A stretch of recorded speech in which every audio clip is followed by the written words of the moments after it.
Hello students, अस्सलाम वालेकुम। बेटे, आज के हमारे लेक्चर का ताल्लुक 10th क्लास का मैथमेटिक्स और हमारा यूनिट 7 चल रहा है जो कि इंट्रोडक्शन टू ट्रिग्नोमेट्री है।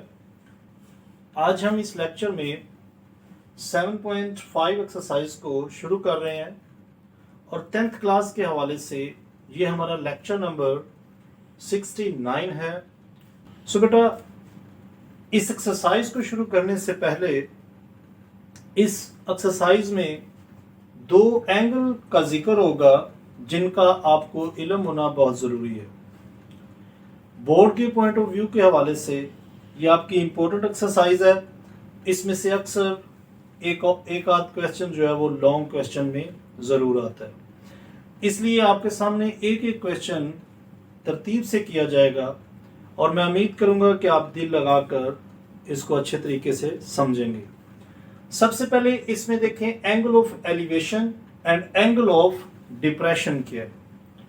फॉर एग्जांपल, ये हमारी एक हॉरिजॉन्टल लाइन है और यहां से अगर हम देख रहे हैं, यानी ये हमारी आंख है, अगर हम यहां से देख रहे हैं ऊपर की जानब और यहां पे हमारा कोई ऑब्जेक्ट है, ये आपकी हॉरिजॉन्टल लाइन है और ये आपकी जो ऊपर है वहां पर ऑब्जेक्ट है और यहां पर ये जो आपका एंगल बनेगा ये एंगल ऑफ एलिवेशन कहलाता है।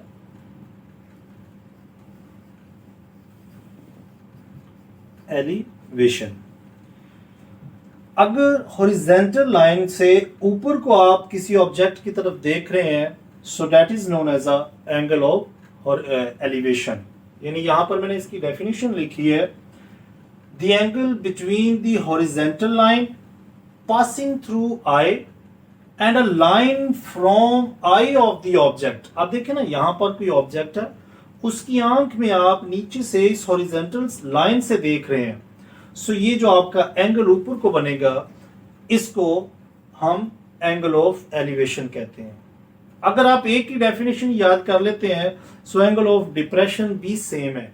यानी यहां पर आपको एक ये लफ्ज मिलेगा अबव, अगर आप अबव की जगह बिलो लिख लें, सो ये आपका एंगल ऑफ एलिवेशन की बजाय एंगल ऑफ डिप्रेशन कहलाएगा। अब एंगल ऑफ डिप्रेशन क्या है?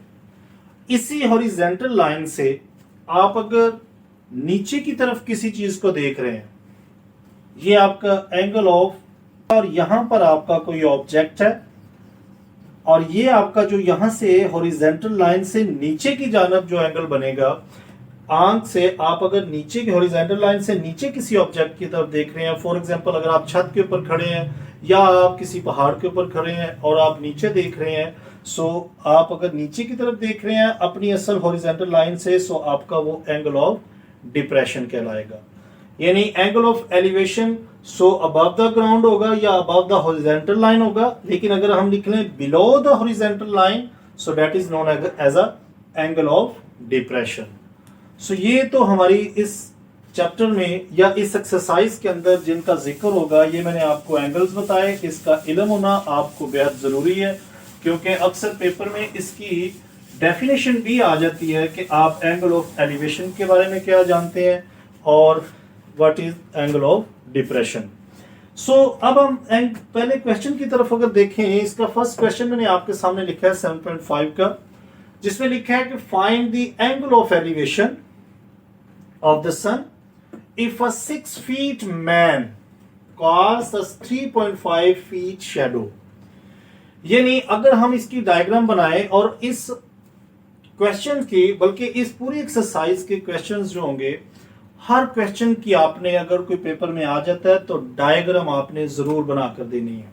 फॉर एग्जांपल, अगर एक 6 फीट का मैन है, यानी हम यहां से एक आदमी बनाते हैं जो कि क्या है, 6 फुट का आदमी है, ये उसकी हाइट है 6 फीट और यहां पे कहीं सूरज है,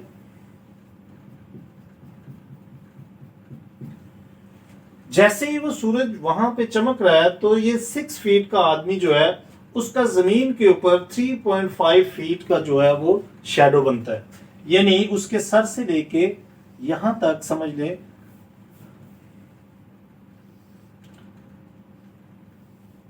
ये जो फासला है ये 3.5 फीट है, यानी इतना जो है वो फासला जो डिस्टेंस जो है इतने डिस्टेंस से उसका जो शैडो है वो जमीन पर बन रहा है, यानी 6 फीट का आदमी है और उससे दूरी जो है उसके साए की वो 3.5 मीटर तक है या बल्कि 3.5 फीट तक है। सो इसमें फाइंड क्या करना है, एंगल ऑफ एलिवेशन। ये देखें ना, ये आपने फाइंड करना है एंगल ऑफ एलिवेशन। सो ये वाला जो आपका एंगल है इसको हम थीटा का नाम दे देते हैं। फॉर एग्जाम्पल ये अभी हमें एंगल का पता नहीं है, सो एंगल के लिए जो हम सिंबल यूज करते हैं वो थीटा है। सो यहाँ पर क्या एंगल बनेगा, अगर 6 फुट का आदमी जो है वो जमीन के ऊपर 3.5 फीट का शैडो बना रहा है, सो उसका एंगल सूरज को देखने के लिए क्या होगा। सो इसमें सबसे पहले तो आप गिवन डाटा लिखें क्या है। सो इसकी पहले नंबर तो आप इस ट्राइंगल के नाम रखें। फॉर एग्जांपल अब देखें ना, एक ट्राइंगल बन गया, मैं इसको ए का नाम देता हूं, ये बी है और ये मेरे पास पॉइंट जो है वो सी है। सो ए बी सी ये हमारे पास एक ट्राइंगल आ गई है।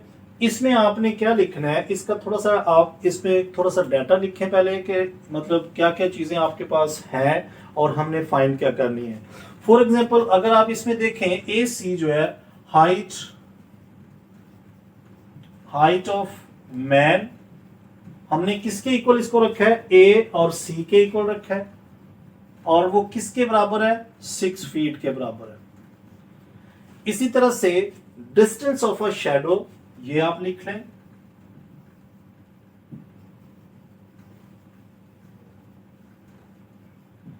वो हमने रखा है BC के इक्वल और वो कितना है 3.5 सेंटीमीटर, बल्कि ये साइन यहां से लगा, ठीक है। देखिए height of a man AC है जो कि 6 फीट है और डिस्टेंस ऑफ शैडो जो है वो BC है और वो 3.5 फीट है। हमने फाइंड क्या करना है, एंगल ऑफ एलिवेशन।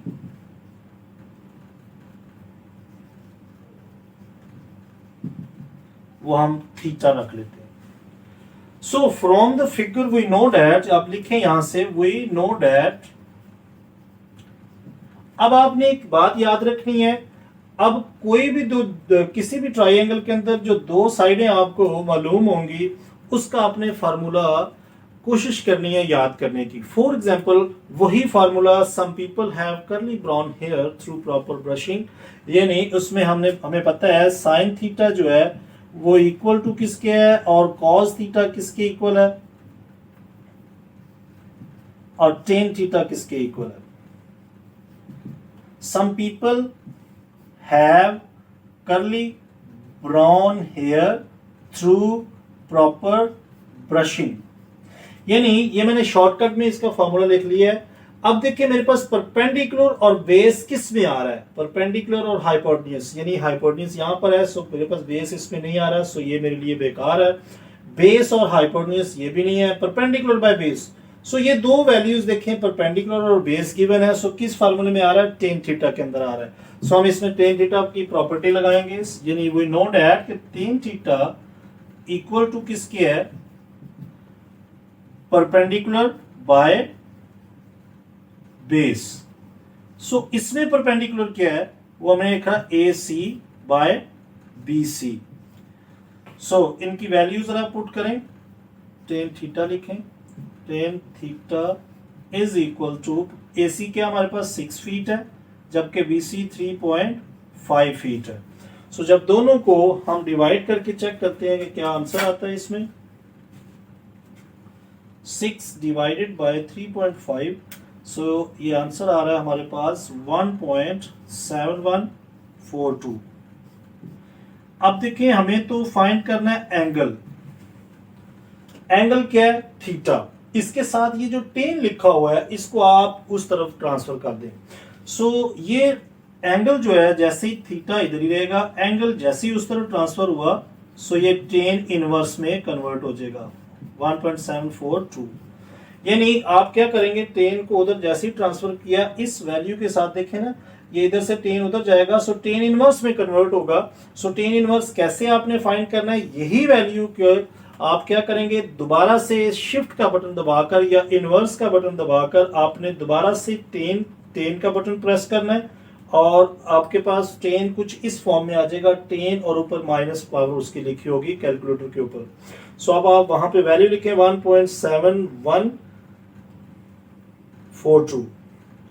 सो ये वैल्यू जो मेरे पास आ रही है, theta is equal to 59.74 degree, यानी इतना एंगल यहां पर बना होगा थीटा का कि 59.74 डिग्री, ऑलमोस्ट आप इसको 60 डिग्री भी लिख सकते हैं।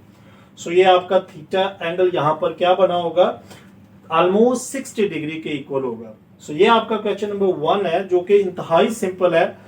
होने अक्सर बच्चे यहां से शुरू करते हैं और ये शॉर्टकट में दे देते हैं, लेकिन बेटा ये थोड़ा सा डाटा अगर आप बनाकर देंगे तो एग्जामिनर आपसे इंप्रेस होगा कि बच्चे को बनानी मतलब इसकी डायग्राम को बनाना और उसको एक्सप्लेन करना बेहतर तरीके से आता है।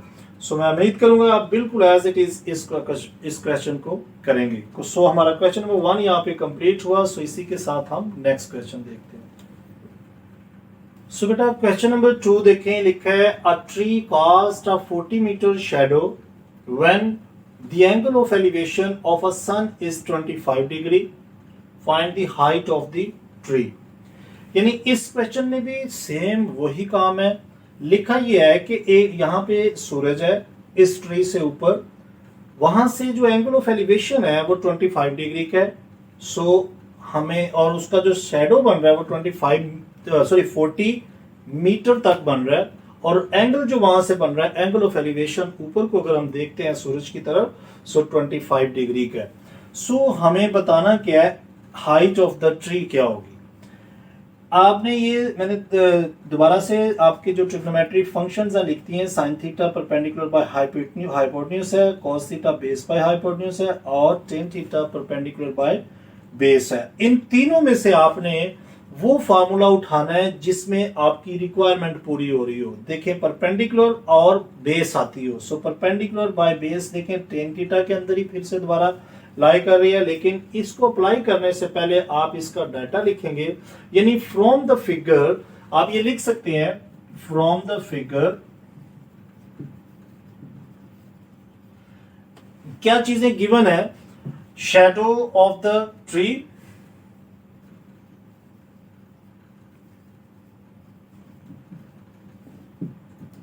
उसका नाम हमने BC रखा है। सो BC कितना है, 40 मीटर है। इसी तरह से इसमें एंगल ऑफ एलिवेशन क्या है,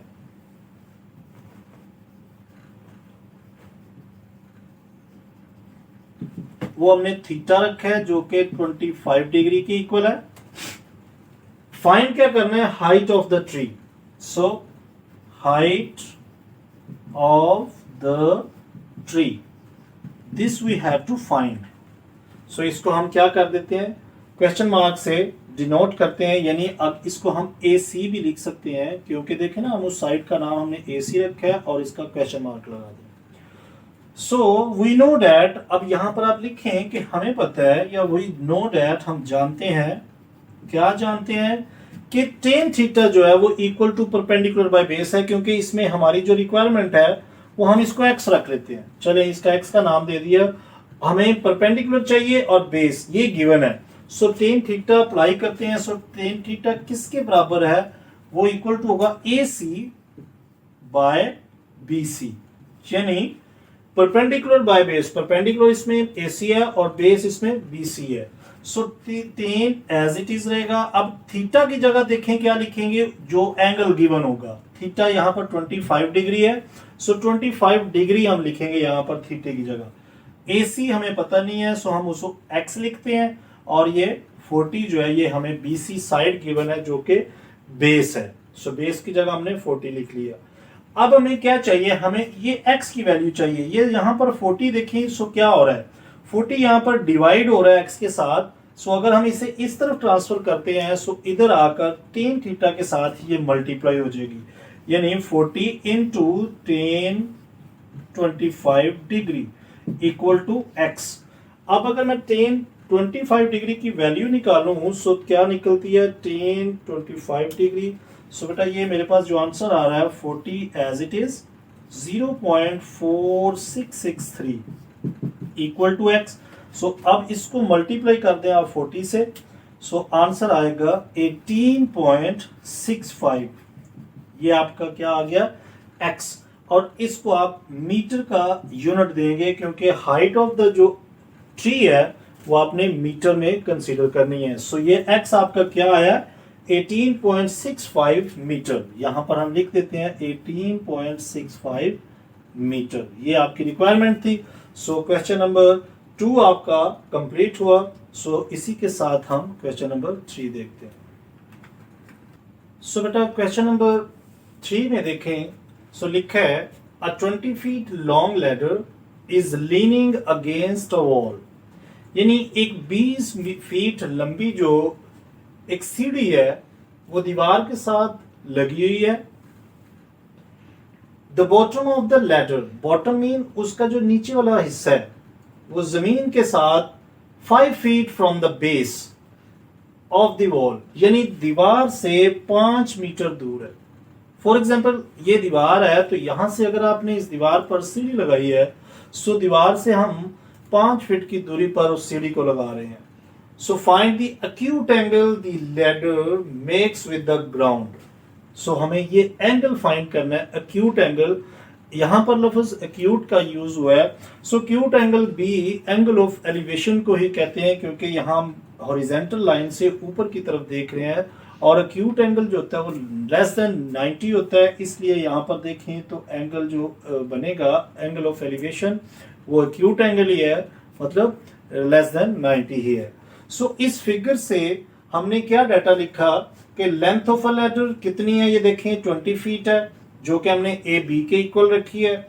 डिस्टेंस फ्रॉम द वॉल, सीढ़ी का जो लैडर का डिस्टेंस है दीवार से वो 5 फीट है जो हमने बी सी के इक्वल रखा है।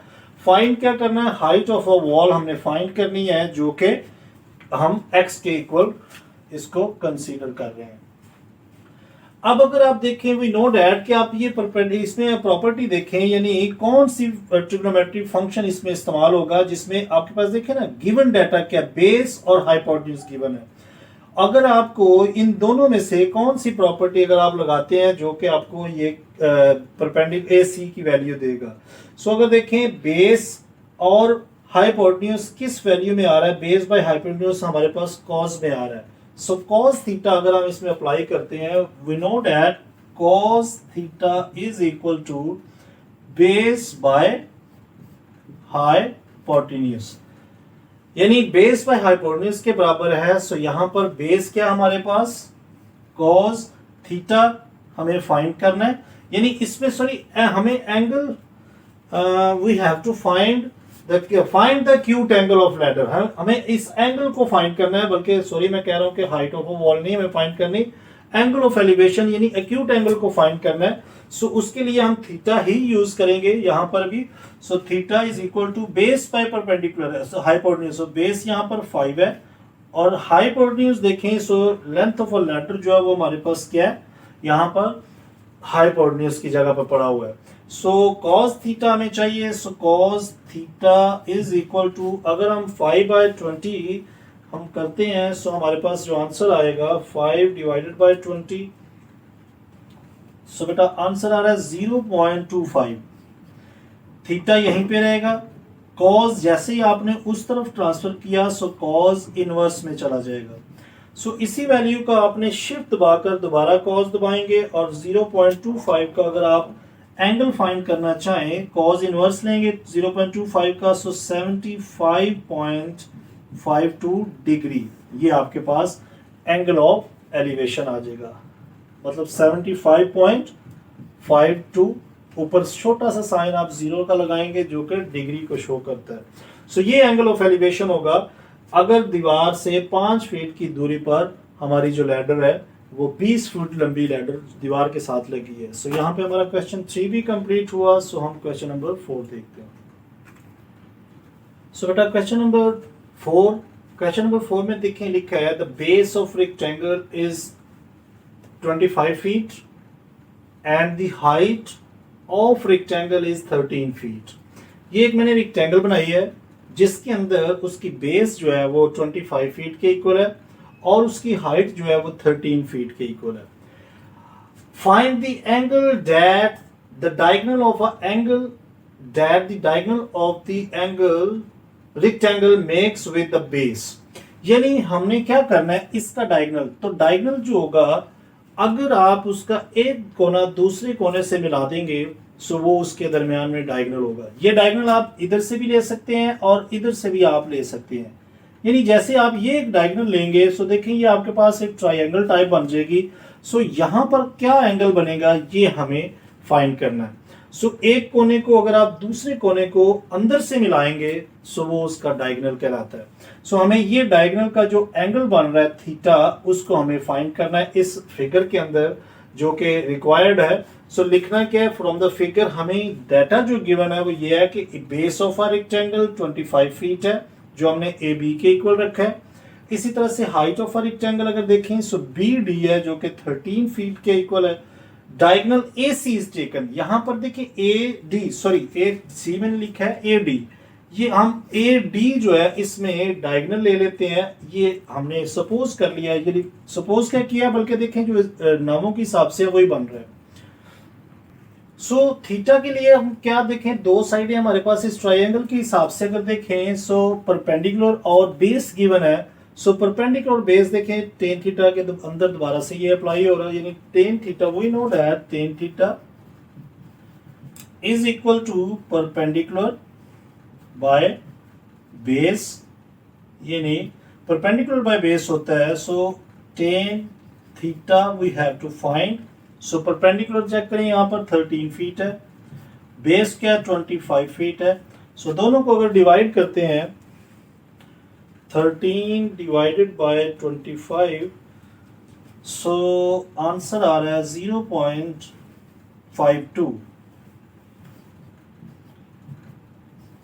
That is equal to tan theta. So we have to find theta. So tan को जैसे ही आपने दूसरी साइड पर ट्रांसफर किया सो tan क्या हो गया, इनवर्स में कन्वर्ट हो गया। सो इनवर्स लेंगे tan का, सो tan इनवर्स हमारे पास आया 0.52। सो एंगल यहां पर जो आ रहा है डायगोनल का वो 27.47 डिग्री के इक्वल आ रहा है। यानी ये जो एंगल यहां पर आएगा 27.47 डिग्री का एंगल आपके पास ये आया। सो आज का लेक्चर बेटा हम यहीं पे क्लोज करते हैं। मैं उम्मीद करूंगा कि आपने इस एक्सरसाइज के 1 to 4 क्वेश्चंस को दिल लगाकर सीखा होगा। बेटा अगर अभी भी आपको किसी क्वेश्चन के अंदर कोई मसला हो सो बेटा ज़रूर अपने कीमती कमेंट से मुझे आगाह किया करें और इस लेक्चर को ज़रा आप ज़हन नशीन करें। गलती से हमने एक लेक्चर को बीच में मिस करने की बजाय उसका नंबर हमने 66 बल्कि 66 को 2 बार कर लिया। सो आप इस लेक्चर को ध्यान से देखें, ये 69 है। इसके बाद हम इंशाल्लाह 70 लेक्चर के अंदर इसके बाकी क्वेश्चंस को सॉल्व करेंगे। सो अपना बहुत ख्याल रखें। Take care, bye bye, God bless you all.